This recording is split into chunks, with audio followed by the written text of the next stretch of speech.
Jo diria que s'ha fet bastants passos, perquè amb la web teniu la vostra pròpia pàgina, s'hi pot entrar perfectament, poseu totes les notícies que voleu. O sigui, jo crec que internet i els sistemes informàtics ens han d'ajudar moltíssim, moltíssim en aquesta difusió, que personalment és molt complicada, però que a nivell d'internet permet arribar a tothom. I a nivell personal tenim també els àmbits d'una reunió periòdica del rectorat amb el Consell d'Estudiants. Ara fa mesos que no ho fem, perquè... És una reunió que s'ha fet 2 vegades en 2 anys. Doncs, a veure, això, en 6 anys que jo porto en el rectorat, puc dir que durant molts anys es havia fet de manera sistemàtica i periòdica. I sí que últimament hi ha hagut no sé quina situació. No sé, jo fa mesos que la demano. Potser haurem de veure, Guillem, què hem de fer i com fem, i així. Aviam, jo sintetitzant una mica el que va passar el dijous, que és el que ens interessa a tota la resta de la taula, comentar-vos que l'acció d'aturar el Consell de Govern, com després es va transmetre a través de carta i per registre de la resta de la taula, va ser perquè els representants tant d'estudiants com de PDI com de PAS van veure que s'anaven aplicant al Consell de Govern unes propostes que des del nostre punt no s'havien ni difós i molt menys s'havien arribat a consens. La nostra preocupació principal és que en un Consell de Govern s'actuï per la força del vot, que és molt més fàcil i entenem que ho sigui molt més fàcil informar a certs membres del Consell de Govern i que amb aquests pocs membres es tiren endavant unes mesures com les proposades. Ara bé, què és el que nosaltres demanem? Que són els 2 pilars bàsics en el que ens vam oposar per aturar un Consell de Govern que no veiem realment una participació, sinó que demanem és participació, transparència, participació en unes retallades que malauradament ens afecten a tots i que entre tots els col·lectius, estudiants PDI i PAS que conformen la comunitat universitària, hi hagi un consens. I és per això que nosaltres, els representants aquí presents, que és la resta de la taula, vam decidir aturar aquest Consell de Govern perquè el consens pensem que no hi era, i això tots els representants aquí presents ho poden certificar en aquest sentit. Volem tirar endavant la universitat. La nostra intenció és ser constructius, és mantenir el nivell tant de docència com d'investigació que tants anys ha costat arribar a l'ODG i que bé comentaves al principi. Però per fer-ho les coses s'han de fer bé, s'han de fer amb una participació, hi ha d'haver un consens. I ara per ara la nostra sensació és que aquest consens no hi és. Aleshores, moltes gràcies per haver-nos reunit aquí. I en aquest sentit esperem que les pròximes reunions que decidirem més endavant ens ajudin a arribar a aquest consens, perquè són unes coses que ens afecten a tots i pel bé de tots hem d'estar tots al màxim informats i tota la comunitat universitària ha d'arribar a un consens, ser forts davant de Barcelona, ser forts davant del Parlament per, si més no, minimitzar l'efecte de les retallades. I per la part del Consell de... Però sembla que aquí, no ho sé, no n'érem conscients que hi hagués aquest problema amb el tema de governança. En parlarem aquestes setmanes i tant de bo que com més aviat possible puguem iniciar un nou sistema que permeti millor la participació, la transparència, el sistema de col·laboració. Les eleccions aquestes del claustre també ens hi han d'ajudar i per tant estem vivint un inici d'una nova etapa, espero. L'Anna...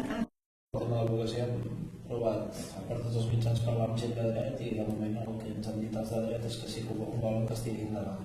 No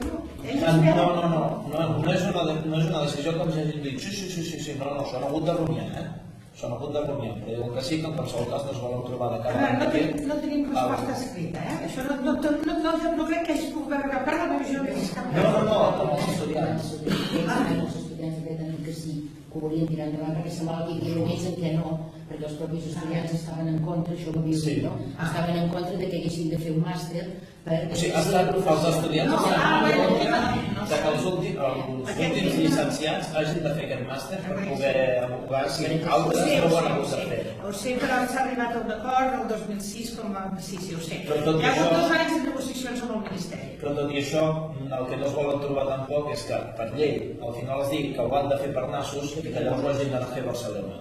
Nosaltres per la part que ens correspon com a PAS, per donar una mica els motius de per què ens afegim a intentem que aquest Consell de Govern no s'efectuï, doncs evidentment no hi ha cap punt que en aquell moment ens apliquin el PAS, però sí que és veritat que ens reunim veia la problemàtica, no hi ha un estudi de cada punt del Consell de Govern, que moltes vegades quan s'està debatent allà tot el conjunt acaba de ser una mica tendiós i finalment s'aproven. Es preocupava el que ens explicaven ells per la part que ens feien arribar, de que s'aprovessin una sèrie de punts del Consell de Govern que realment a futur de les titulacions i tot plegat no sé com dir-ho, però simplement volíem dir que en aquest cas no ens aplicaven a nosaltres, però evidentment ens recolzaven per la informació que ens arribava.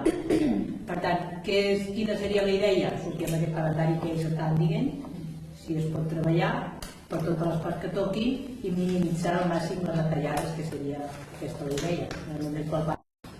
Anem a ser constructius, doncs. Si tots estan d'acord amb que hem d'arribar a un consens, que s'ha demostrat que no hi era el dijous i que per això es va aturar el Consell de Govern, quina és la seva proposta d'actuacions en el Consell de Govern, quins actors hi estaran implicats en aquest consens d'unitat de la Universitat de Girona per intentar minimitzar l'efecte d'aquestes retallades.